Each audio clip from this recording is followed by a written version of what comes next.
part. Some of course. I mean, that's what we do. We, So we don't post a picture of our dog, I don't know, at the vet getting a shot, but we post a picture of our dog chasing a tennis ball because it's adorable. Right. So I would say social media is definitely a direct influence on people spending more money than they probably should. But I don't know. I guess for me, I don't have tips. I am not a financial person to give you tips. But I would say if you do have some money to put aside, don't even allow yourself to have access to whatever that extra money is. Just put it away to some account that's you can always dip into your savings at any point, but just put it away so you don't see that money sitting in your account that you can just freely use. And you know what? And that is a really good tip. I will only put a little caveat on that by saying there are a lot of people go, I wish I had 15 or 20 extra dollars to save every week. But there are some people who they have to spend everything and they're still coming up short. I mean, you go into the grocery store and you carry out 2 bags of groceries and you spent $89 and you're like, how in the hell does that happen? Yeah. So there are some people that just can't put it away. No, and I totally get that. I mean, there was a point in life when I was living on my own and I wasn't making as much money here. I really was not saving much because I didn't have the extra money. I was paying rent. Every single dollar basically went to my bills every month and my groceries, and I didn't have a ton of extra money. I was going out and drinking sometimes, so that was my disposable income went to that that's lifestyle. Cool. I mean, you got to have some of that. There's a couple of text messages. Basically, a friend of mine texted me in yesterday, and I forget how it came up, but she said, I'm jealous of Jenny because Jenny is 10 years younger than me, and Jenny is great at saving money, and she makes good money, not rich money, but she's like, I'm not able to save any. So here's a couple of text messages. I think people never learn about money. We don't get taught in school, so unless your parent teaches you. I think Jenny had a really good point, too. I grew up without a lot of money. We weren't poor. We had things, but not nice things. I wore hand-me-downs until I was probably halfway through elementary school. When you don't want to wear hand-me-downs anymore, but we didn't have nice new cars. We never had a new car, I don't think, ever when I was a kid. We didn't go on trips. We never stayed in a hotel. We always stayed in a campground or with a relative. And I think part of that is you have lower standards. It's interesting, though, because Fallon grew up without a lot of money. And not to pick on Fallon, but Fallon kind of likes to splurge once in a while. And we all like to splurge. It's not that I don't. I took a trip to Japan 5 years ago and definitely splurged on that one. But I think growing up without a lot of money kind of conditions you to not feel like you need to spend a lot of money. Right, because you're just used to not having fancy, luxurious things. We went to the Wisconsin Dells growing up every once in a while, but that was the extent of our trip. So for me, I started traveling in the last few years of my life, but I didn't travel in my 20s like almost all my friends were doing. They were going to Europe already in their 20s. And I just was no, I'm paying off my student loans. I never want to be in debt. I don't want to be a burden to anyone in my family ever because I feel I do, on the other hand. I want to be able to, yeah. Well, what do you think you're going to do? Well, first of all, I visualize one day Allison pushing me around the Mall of America in a wheelchair while I'm on oxygen, because I'm going to start smoking again. No, I want to be a burden, and then I also want to live in her basement and have her take care of me. She's going to put you in a home as quick as she can. I'm going to have a bell. I ring the bell whenever I need to poop. Oh my gosh! Yeah, you're going in a home right away as soon as she can get you in there. She'll put you in a nice fancy one, but she is not doing that for you. She's not walking. She's got 2 kids of her own. They'll be grown by then. Yeah, whatever. She's still got 2 kids of her own. She doesn't have to deal with you. Ding-a-ling-a-ling-a-ling-a-ling-a-ling. Daddy got to poop. Oh my gosh! And if she doesn't answer, I'm going to get a broomstick to pound on the ceiling. Jeez. Boom, boom, boom, boom. Ding-a-ling-a-ling-a-ling-a-ling-a-ling. It's ridiculous. Daddy got to poop. I'm going to read a couple of text messages. We're talking about Jenny being a good saver, and a friend of mine texted me and said, I'm jealous because Jenny's a good saver. This is a text message. It says, Jenny is so right about social media. Tell this friend to check out the Dave Ramsey podcast. His baby steps did wonders for me and my hubby. He's very well known in that area. I've heard of him, yeah. I don't know what he does. He does a lot of property stuff too, but he's very good with setting yourself up for success with what you have. Even if you don't have a lot, what you do have for money. This one says that my twin sister and I grew up poor. She saves every penny and I can't save anything. We make the same amount of money, but she just makes better financial decisions. It's weird how it works. I agree with a listener who said if your parents were crappy with money, you probably will be too, and vice versa. That's interesting because I do get the impression that Fallon's mom and dad were not the best with money. My mom and dad were very, very frugal. So I think that it does kind of influence you back and forth. Jenny's advice is great for a person in their 20s and early 30s with no kids, but it's not the same for those that are married with kids. So for the parents out there, their advice is not adding up. It's okay. Yeah, and trust me, I don't want to speak for anyone who has kids because I think about where I would be at if Andrew and I had kids right now, and I know we would not have nearly as much money as we have. Kids, let me tell you, daycare alone will blow you away. I know. It's wild. It's so true. Last one that I was going to read here, basically talking about people saving money and that type of thing. I love this one. I just retired after 30 years. The last 6 years, my income was at its highest at $75,000. I really watch my 401k, and after kids are grown, I put 30% of my income into it. I just retired with $1.5 million in my 401k. Keep on saving. I'll take a vacation over a latte any day. Nice. So, all right, thanks for all that. It is time for Dave's Dirt on KDWB. The Dave Ryan Show, 101.3 KDWB. Fallout kind of continues with the football player and Tim McGraw and Sandra Bullock. Now, I know those aren't their real parents, but when you think of, like, The Blind Side, you think of Tim McGraw and Sandra Bullock and the football player. So we'll just use that as a reference. Basically, the football player accused them of giving him a conservatorship, not adopting him, so they could use all kinds of, ways to take money from him. Their lawyer says, no, that's not true. They barely made anything. They were already rich. Apparently, they own a bunch of Taco Bells and KFCs, so they didn't need the few $100,000 or $1 million that they might have gotten from this kid. Although, that doesn't mean they didn't. It just means they didn't need it. Right. But I mean, there is like an argument still on his side of things of like, even if he did sign something and he was 18, he's still very young and impressionable at that point where he probably had no idea what he was signing. 100%. Bradley Cooper and Carey Mulligan star in Maestro, a love story. Here's a clip from the Netflix trailer. I think I've heard of this one. Check it out and see if it sounds familiar. 5. No, you have to think. I'm trying to. It's 2, darling. 2. It's 2. Like us, a pair. 2 little ducks in a pond. All right, does nothing for me. What's the Strays, though, comes out this weekend, the Will Ferrell movie. It says the film stars Will Ferrell, Jamie Foxx, Will Forte, Isla Fisher, Randall Park, a whole bunch of other people, and it's called Strays. It's rated R. It's a dog movie. Have you heard of Strays? No, I haven't. I'm looking it up right now because I have not even seen a trailer for this, I don't think. I saw it the other day, and I forget where I saw it. It might have been on, I think I was watching Hulu, and it had an ad for it, and it actually looks kind of good. It's rated R, pervasive language, crude and sexual content, and drug use. Oh, yeah. But it's like a real movie. It's not animated, but it's voiced by all these celebrities. That opens up this weekend. It looks kind of good. Somebody texted a while ago. They said, when you guys going to be at the State Fair? We are going to be there the first Saturday of the State Fair. We are. Noon until 5, and we would love to see you out there. So if you're going to visit, come on by the State Fair. We're also there the second Thursday from 11 to 1. And then I know Drake and I have some shifts also. I'm there the first Sunday from, I think, noon to 4, I believe. Yeah, noon to 4. And Drake, I'm going to be there the next Sunday from noon to 4. So Labor Day weekend Sunday, Drake will be there. Yeah. Okay, cool. So check out the KDWB booth. It's right by the K-Fan booth.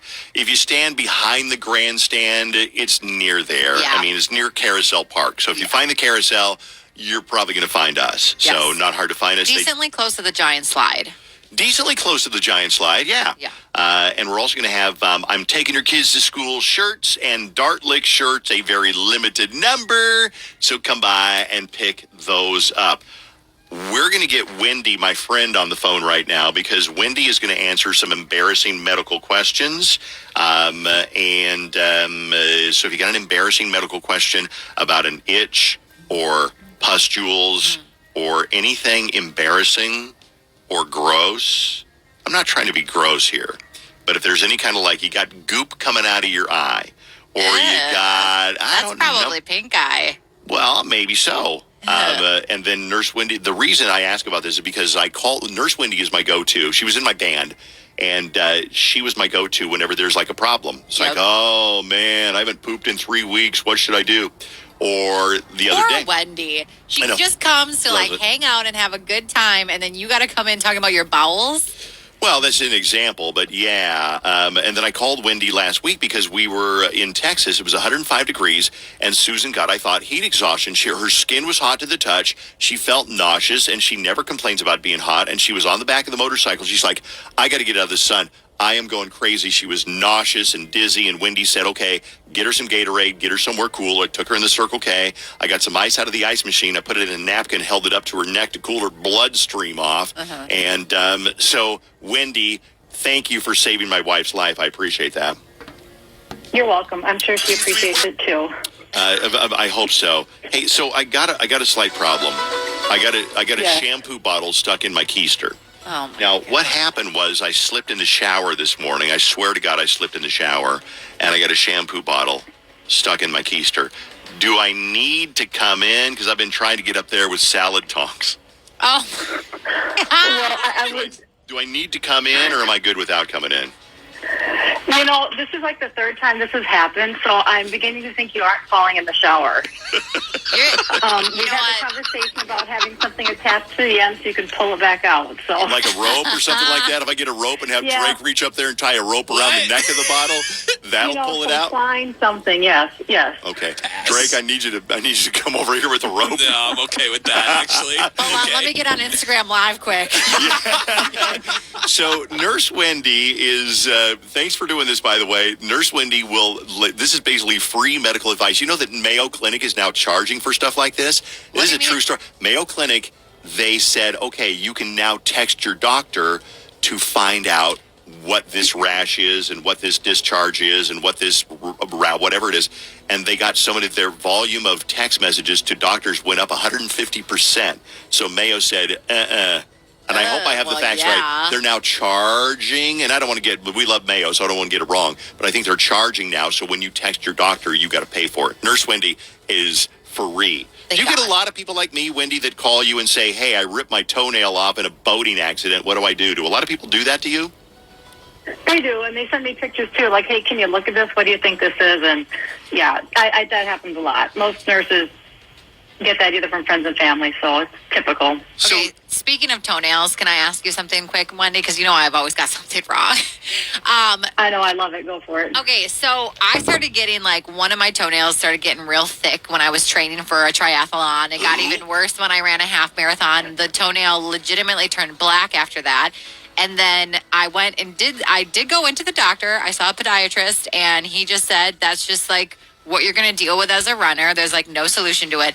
But I went running on Friday, and now my toe is just absolutely throbbing again. I swear the thickness got even thicker from one single run on Friday.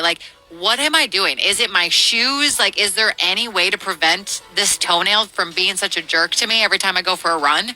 Not real, like the podiatrist said, it does happen to a lot of runners. There's really not a lot you can do. Sometimes the nail fungus stuff will help, but that takes forever to use. And, some people, they just have it where it happens, it gets dark, it falls off, then it grows out, and then it kind of starts all over again. So if I got rid of the nail, would it would regenerate or no? Oh, yeah. Yeah, if it fell off, absolutely. Yep. Yeah, I I knocked just want it to fall off at this point. I knocked my pinky nail off. I caught it between the boat and the dock about 5 years ago, and it ripped the pinky. It was awful. It was I could see the bare skin underneath my pinky nail. I called Lee Valsvik's partner, and because they're a ear, nose, and throat doctor, and I said, well, they probably know about this one, and they said it'll grow back. There's nothing you can do. Wrap it up in a Band-Aid. If you got a question for Nurse Wendy, then let us know. Somebody texted a minute ago, and this is interesting. It's a woman. She doesn't say how old she is. She says her O's are not as strong as they used to be. This is an embarrassing question that you would be embarrassed to go to your doctor and say, my O's are not as strong as they used to be. Is that a thing, Wendy, and what can she do? Okay, I'm going to preface everything with, this is not going to be medical advice, but if you were my children asking me this question, this is the response I give you, my adult kids. So, okay. It depends on age. As women get older and closer to menopause, that happens where they lose interest. It doesn't feel the same. Obviously, your body changes, so nothing lubricates like it used to. Mm-hmm. So, yeah, it's typical. there's really no medications. They do give Viagra to women every once in a while, but it doesn't happen very often. It's just something that women happen as they get older. It's kind of like, it's just part of getting older. Play beforehand. Yep. Okay, so take advantage of your youth when they're still really powerful. Would you say that? Get out there and get in, get on, get out. Daily. Daily? That's still... Daily. Would you recommend that daily, Nurse Wendy? Oh, who has time for daily? That's what I'm saying. I literally was like, even in my prime, I wasn't doing it daily. All right, fine. All right, Nurse Wendy. Really, what guy can handle that? Okay. Well, you don't have to have anybody there with you. Isn't that the truth? Oh, I can do that daily. I can definitely do that daily. Okay. Wendy, thank you for being on. Drake, is there anything that you want to ask and embarrassing? Drake has really bad dandruff. I don't want to bring it up, but he won't bring it up. Is it shampoo? What does he need to do? Nurse Wendy is answering your embarrassing health questions. So we talked before about hygiene. So sometimes like the dandruff shampoo will help. Sometimes it's your water. You have to have hard water. It makes your scalp dry. Definitely the water. For sure. I got that downtown. It's definitely that downtown Minneapolis water for sure. But also it could be the shampoo I use. You got to rinse your hair correctly. All right, Nurse Wendy, thank you so much for being on. We appreciate you, and we'll talk to you again soon, okay?